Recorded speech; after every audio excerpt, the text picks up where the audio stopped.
ഇപ്പോൾ കേരളത്തിൽ പ്രബലമായിട്ടുള്ള പല മുസ്ലിം രാഷ്ട്രീയ പ്രസ്ഥാനങ്ങളും ഉണ്ടായിട്ടുണ്ട്. തുടക്കം മുതൽ മുസ്ലിം ലീഗാണ്, ഇന്ത്യൻ യൂണിയൻ മുസ്ലിം ലീഗാണ്.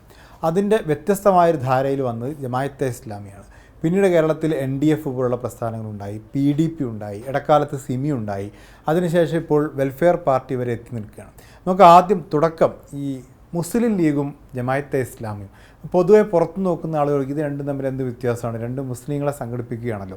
നമുക്ക് അതിൻ്റെ ഒരു പ്രാഥമികമായ ഏറ്റവും അടിസ്ഥാനപരമായ ഒരു വ്യത്യാസം തുടങ്ങാം. എന്തായിരിക്കും മുസ്ലിം ലീഗും ജമാഅത്തെ ഇസ്ലാമിയും തമ്മിലുള്ള ഒരു അടിസ്ഥാന വ്യത്യാസമായിട്ട് മാഷിന് തോന്നുന്നത്?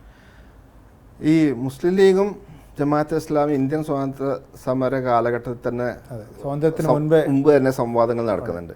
ജമാഅത്തെ ഇസ്ലാമിൻ്റെ ഐഡിയോളജി എന്ന് പറഞ്ഞാൽ ഒരു മുസ്ലിങ്ങൾ എന്ന് പറഞ്ഞാൽ ഇസ്ലാം എന്ന് പറയുന്നത് അല്ലെങ്കിൽ മുസ്ലിങ്ങൾ എന്ന് പറയുന്നത് ഒരു രാഷ്ട്രമാണെന്നുള്ളതാണ്.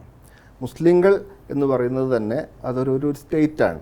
അപ്പോൾ അതുകൊണ്ട് ദീൻ എന്ന് പറയുന്നത്, അതെ, ദീൻ എന്ന് പറഞ്ഞാൽ ദീനിന് മതത്തെയും രാഷ്ട്രീയത്തെയും മാറ്റി നിർത്താൻ പറ്റില്ല.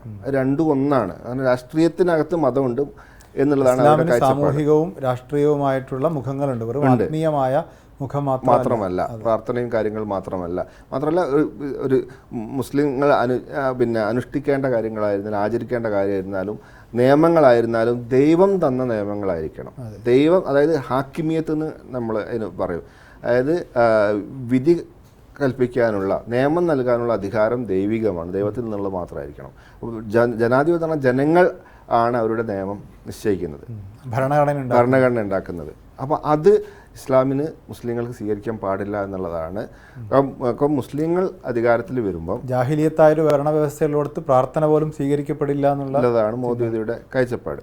അപ്പോൾ രാഷ്ട്രം അല്ലെങ്കിൽ രാഷ്ട്രീയത്തിൽ കേന്ദ്രീകരിച്ചിട്ടുള്ള ഇസ്ലാമിൻ്റെ ഒരു ആവിഷ്കാരമാണ്, ഒരു രീതിശാസ്ത്രം അല്ലെങ്കിൽ അതിൻ്റെ ഒരു എന്താ പറയുക സംഘടനാ സംവിധാനമൊക്കെയാണ് ജമാഅത്തെ ഇസ്ലാമി എന്ന് പറയുന്നത്. അപ്പം ജമാഅത്തെ ഇസ്ലാമി എന്താണ് മുസ്ലിങ്ങൾക്ക് അല്ലെങ്കിൽ ഇസ്ലാമിക രാഷ്ട്രം, മുസ്ലിം സമൂഹമുള്ള സമയത്ത് ഇസ്ലാമിൻ്റെ രാഷ്ട്രീയമായ അധികാരം കൂടി ഉണ്ടാക്കിയെടുക്കണം എന്നത് ആണ് അതിൻ്റെ ഒരു ഏറ്റവും ചുരുക്കി പറയുകയാണെങ്കിൽ. പക്ഷേ മുസ്ലിം ലീഗിനെ സംബന്ധിച്ചിടത്തോളം ഇന്ത്യ ഉണ്ടായ ശേഷം, ഇതിക്ക് മുമ്പേ ഉണ്ട്, ഇപ്പം ഇന്ത്യൻ ഭരണഘടന മുസ്ലിങ്ങൾ മൈനോറിറ്റി എന്നുള്ള നിലക്ക് മുസ്ലിങ്ങൾക്ക് അനുവദിച്ചിട്ടുള്ള ന്യായമായ അവകാശങ്ങൾ അവർക്ക് നേടിക്കൊടുക്കണം എന്നുള്ള ന്യൂനപക്ഷ അവകാശ സംരക്ഷണം എന്നുള്ളത്. അതെ, ന്യൂനപക്ഷ പ്രത്യേകിച്ച് മുസ്ലിങ്ങൾ അല്ലാത്ത പിന്നോക്ക ന്യൂനപക്ഷങ്ങൾക്കൊക്കെയുള്ള അവരുടെ അവകാശങ്ങൾ നേടിക്കൊടുക്കുക എന്നുള്ളതാണ് അതിൻ്റെ തത്വമായിട്ട് അവർ പറയുന്നത്. ഇത് രണ്ടും കൃത്യമായും രണ്ട് കാര്യം തന്നെയാണ്. മുസ്ലിങ്ങൾ ഒരിക്കലും ഒരു ഇസ്ലാമിക രാഷ്ട്രം അല്ലെങ്കിൽ ഇസ്ലാമിക ഭരണവ്യവസ്ഥ എന്നത് മുസ്ലിമിൻ്റെ അജണ്ടയിലുള്ള കാര്യം. അതൊരു വർഗീയമായി സംഘടിപ്പിക്കലല്ല, യഥാർത്ഥത്തിൽ